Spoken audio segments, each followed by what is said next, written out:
how to be the best seller in your restaurant, make more money, enhance your guest experience, and of course, become a favorite of the chef and management. Coming up.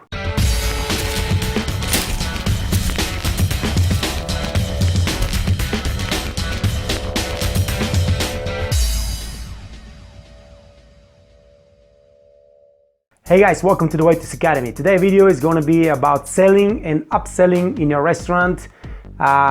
There's a lot of positives to be able to sell.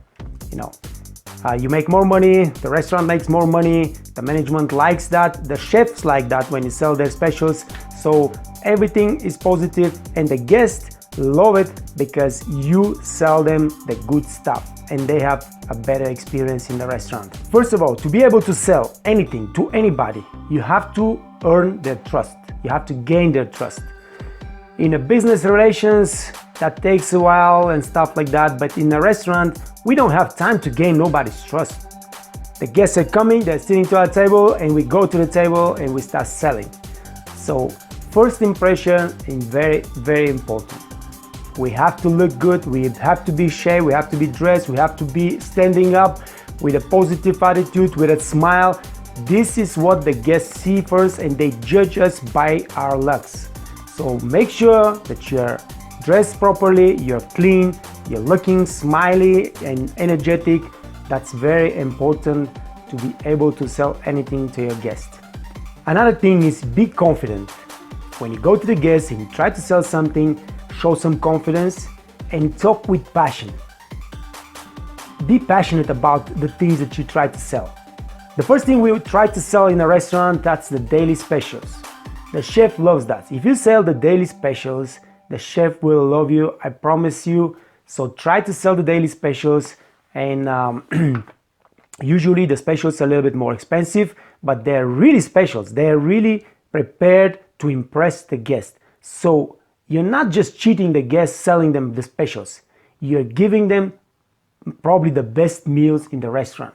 The first thing about selling the specials, you have to have the knowledge. You have to really know what they are, how they're prepared, where the ingredients come from. Everything that the guest might ask, you should be prepared to answer their questions. The second thing is you have to really talk personal. Hey, you know what guys? I noticed the chef prepared today something really, really delicious. We try it, it's amazing. I would suggest that you buy this if you like this kind of food.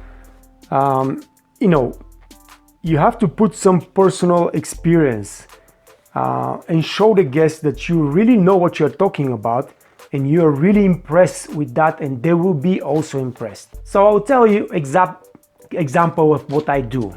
I tell the specials and the guests, oh really, what is this? And I just go and I'm telling, oh, it's amazing. Our chef is Italian, he's from Perugia. Everything this guy does come from the heart. Everything. Amazing sauces, amazing taste. The dishes are beautiful, decorated, really, really something impressive. For example, if I try to sell the special pizza, I always tell, if they ask me how is the pizza, I tell them, listen guys, our pizza chef, his name is Gerardo Pizzi. The guy comes from Napoli. Everything is authentic. The guy is doing pizza since he's 14 years old. The pizza is the best in the world. That's it. The second thing we try to sell is aperitifs. Aperitifs, not everybody is drinking alcohol first of all. So when you're trying to sell aperitifs, you gotta give them definitely concrete names. For example, when I go to the table and I tell them, hey, you know what guys, this is this, so here's the menu, this is the specials, would you like to have some drinks? May I offer you some glass of champagne, glass of prosecco, maybe just a beer or a bottle of water? Like I said, not everybody is drinking alcohol, and we're not trying to push those guests to drink alcohol, even if they drink alcohol but they don't feel like it. So you give them a choice. Mention at least a couple of things. If Aperol gespritzt is a good thing in your restaurant, and your bartender makes amazing signature cocktails, mention that. tell them a simple thing. For example, Prosecco, I sell Prosecco very easy. First of all, it's Italian restaurant, okay? But Prosecco is something that people really love to have as aperitifs. So definitely mention Prosecco. If the restaurant is a little bit upscale, say champagne, 100%. We have an amazing glass of champagne, whatever you have, Moët Chandon, Ruinart, anything you have, just mention. Give them a choice to have a beer, just a beer. Not everybody drinking champagne. And of course, go down to a water, because even if you sell just a bottle of water instead of tap water, it's still a bottle of water in our restaurant is at 13 euro. You still made 13 euro more, okay? So yes, first of all, you have to ask for drinks, for aperitifs. Second of all, make sure that you name at least 3-4 different drinks. You start from Prosecco, you go to champagne, you go to beer, maybe a signature cocktail, and you offer them a bottle of water if nothing else is good for them. You have to understand that a lot of guests don't even know what they want to drink, but be confident selling drinks, because 99% of the people that come to the restaurant, they come to eat, drink, and have fun. So telling them to get a drink and giving them some choices and reminding them of some favorite drink of them, it's a good thing. It's a good thing for them, it's a good thing for you, for the restaurant, for everybody. Don't be shy. The third thing that we are required to sell is the appetizers, salads, soups, or something extra. For example, if you sell burgers, you know, just add something to it, like a bacon, like a cheese, like extra tomatoes, or a second piece of meat, or things like that. Now, this is the thing that we have to be careful, because not everybody is able to eat 3 meals when he sits on the table for dinner or lunch or whatever. So we ask the people, we don't push it. Of course, if you have appetizer as a specials, you will tell that when you sell the daily specials, and you can remind the guests about it, but we don't push, but we ask very fine, very politely. If somebody orders just a main course, you can always ask, you're not gonna have an appetizer, sir or ma'am? No, I'm not gonna have an appetizer. Very well, thank you very much. You write the main course, you scratch the appetizer line like I show you on the video, how you take the food order and you move to the next guest. Now, what I do is, and it's a very efficient trick, if I have a table of 4 and just one person orders appetizer, everybody else is main course. When I take the order, I tell them what is going to happen next. I tell them exactly that. Ladies and gentlemen, this gentleman here orders some salad. Everybody else is ordering only main course. So what I'm gonna do first is, I'm gonna bring the salad for the gentleman. He's gonna finish the salad and I will bring the main courses for all of you together. Is that okay? Yes, okay. 50% of the time, one of the people on the table, or maybe everyone, will say, you know what? Let's get some salad. Is that good salad? Is that good thing? Is that small? Yes, this is a small. You can have this, this, and this. Don't tell something is a small if it's not a small thing. Or you can always suggest that they take a half a portion, if that's possible in the kitchen, of course. But you tell them what is going to happen. Once they hear that they have to wait while one of them is eating, 50% of the time, someone or all of them order appetizer. Only once in my entire career, the guy that ordered appetizer said, you know what, skip the appetizer, forget it. I'm not gonna have the appetizer and everybody waiting for me. No. Most of the time, if they feel uncomfortable, they said, you know what, bring me my salad with the main course so nobody waiting. But they don't give up from the salad or the appetizer. So do that. Tell the guests after you've taken the order, if one is eating appetizer, tell them, you know what, I'm gonna bring the appetizer first, he's gonna finish, and then I'm gonna bring the main course for all of you together. Is that okay? Let's see what's happening. My favorite topic, guys. The 4 things we are required and we should sell is the wine. There's a couple of points here. You have to really know very well your wine list. In order to sell wine, you have to know about wine. So please learn the wine list. Make sure that you know the wines. Make sure that you have tested every one of them and you know how to describe them. Which one is a barrique wine, which one is a fruity wine, which one is a light wine, full body wine. All those kind of things are very important for the guests, so you are able to sell wine. Here I'm gonna just tell you how I do everything, and you can create your own style. You can follow what I say, you can try to do what I do, but it's up to you. Make sure that you know the wine list and you try to sell then some wine to the guests. First of all, when the guests come and they're, let's say, party of 4 and 3 of them are drinking the same wine, you can right away tell them, hey, listen guys, 4 glasses of wine is cost the same like a bottle of wine. You're already drinking 3. Anybody of you will definitely have a 4th glass. Better take a bottle of wine, and if you not finish it, you can keep it here for tomorrow. You can take it with you, whatever you want to do. So this is a little bit of advice that helps them. Yeah, they don't pay that much for for less wine, and of course you just sold a couple more glasses and increase your check. This is the first thing. The second thing is, when you bring the wine list, don't make the mistake to tell them, you know what guys, here's the wine list. If you have any questions, if you need some advice, if you need some help with the wine list, I'm here. I will tell you which wine is good, and so on and so on. That's really not a good thing to do.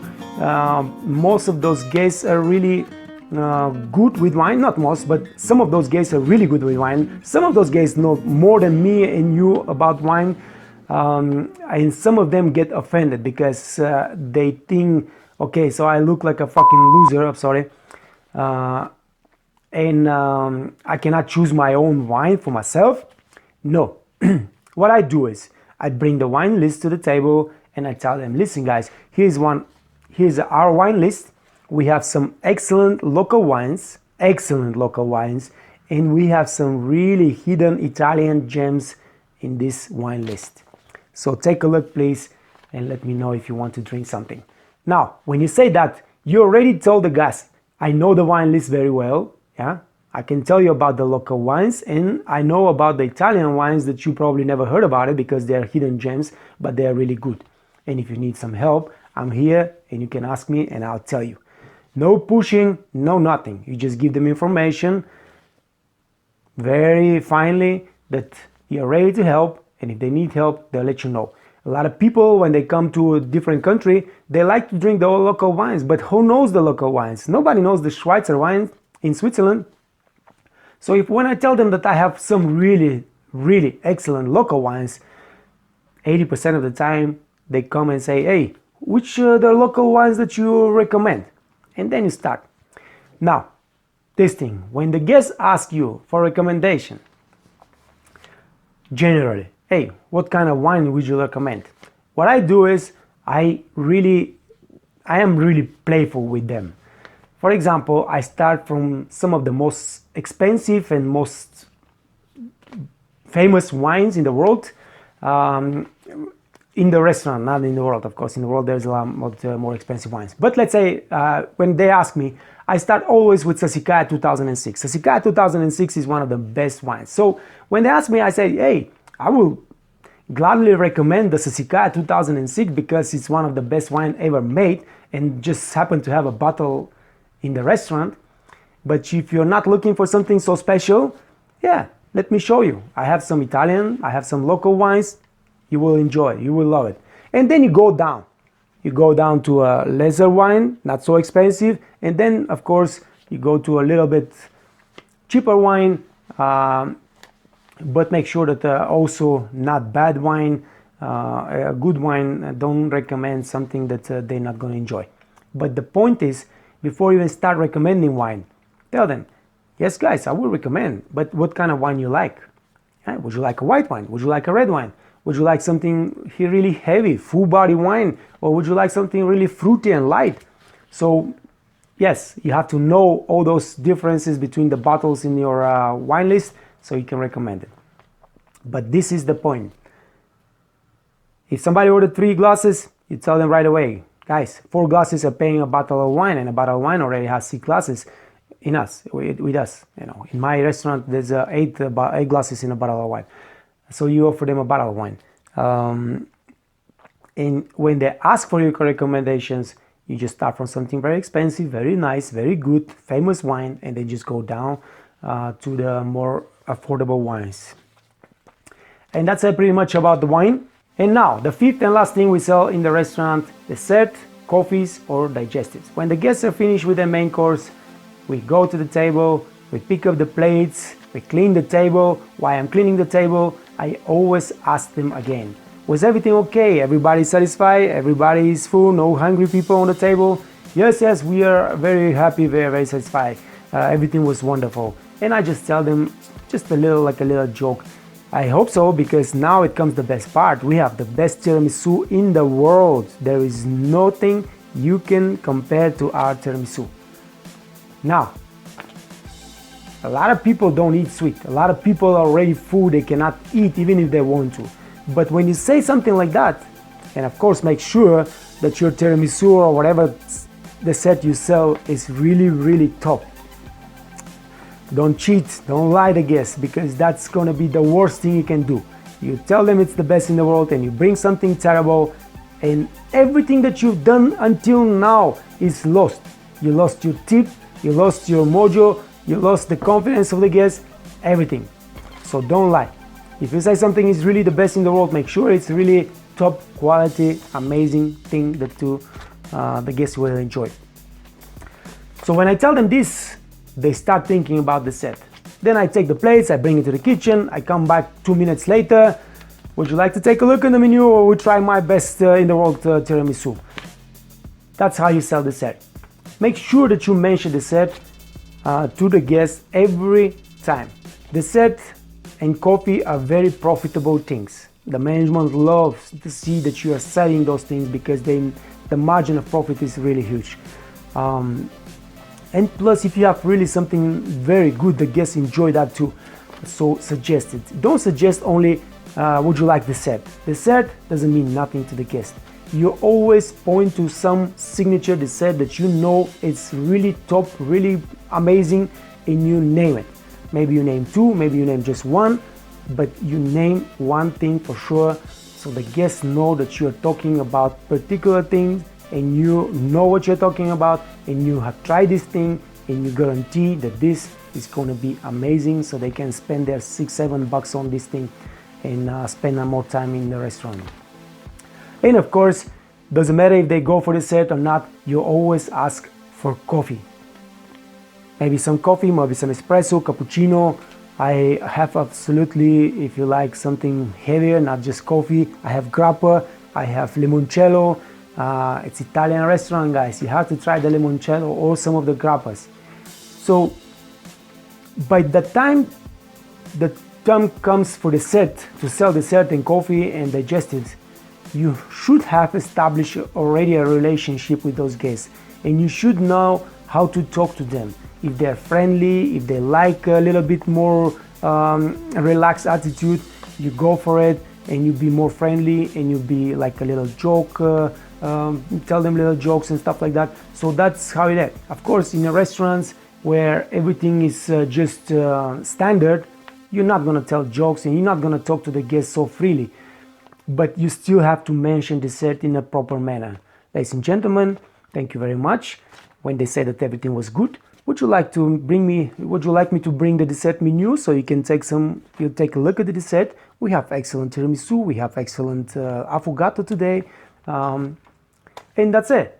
Just simple, very professional, very standard, but you still name the dessert, you still name some of the desserts, particularly which one you like and which one you like to sell. So this is all about selling and upselling, guys, but I would like to tell you something about why should we sell and upsell. You have to understand that